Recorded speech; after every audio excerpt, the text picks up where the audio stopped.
So today we're here for Roadmap Ghana. So Roadmap Ghana is the 10th anniversary conference for Star 100. It's called Roadmap Ghana because it operates on 3 levels. We're here to discuss potential roadmap for Ghana the country.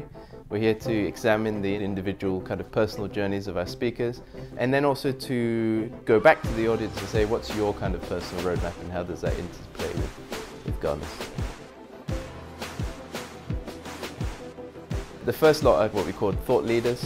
So people that are coming with ideas about how to drive Ghana forward in terms of their industry, investment into Africa, investment into Ghana. Then we've got people who've kind of gone back, particularly from the diaspora, and are actually affecting change on the ground. So they're starting companies, they're growing workforces, they're investing in people. And then the third category is what I call the rising stars. So those that are up and coming, that are doing good things, that need our encouragement.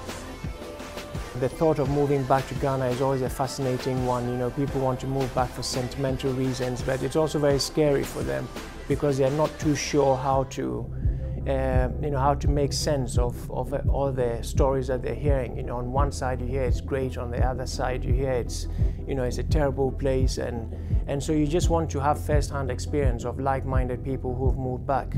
And so Roadmap for Ghana is an opportunity for the guys who are living out here to ask us, those of us who've been here and moved back, any question that they would like to ask that might help them in making that decision, or help them in contributing to what's happening in Ghana from England.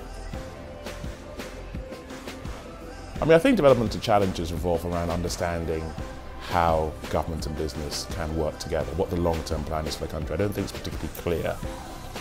It would be nice to have a 2050 plan which clearly states out where the country would like to be and what the key milestones are, because it would allow people to fit their plans into what the country would like to do. So that, I think, is the first thing, having a long-term development plan. Secondly, not having energy has a massive impact on corporate profitability, both at the micro level as well as the macro level, and has a huge impact on the cost of living, so that needs to be resolved. And I think the final thing is really revolves around human capital. What's coming out of the education system is not as good as it used to be. We have a huge number of unemployed people. We haven't quite figured out how we're going to keep them gainfully employed. And maybe it's agriculture, maybe it's services, but something needs to be done, and needs to be done soon. The priorities, I would say, for Ghana would be, firstly, to maintain our democracy. Whatever it takes to ensure the fundamentals of democracy should be continued. I think that underpins everything we do in Ghana. For me, it's people, 100%. There's a saying which I think is so true and so relevant for us. So if you're planning for a year, you plant rice. If you're planning for 10 years, you plant trees. If you're planning for 100, you educate people. I think that we need to start educating our people.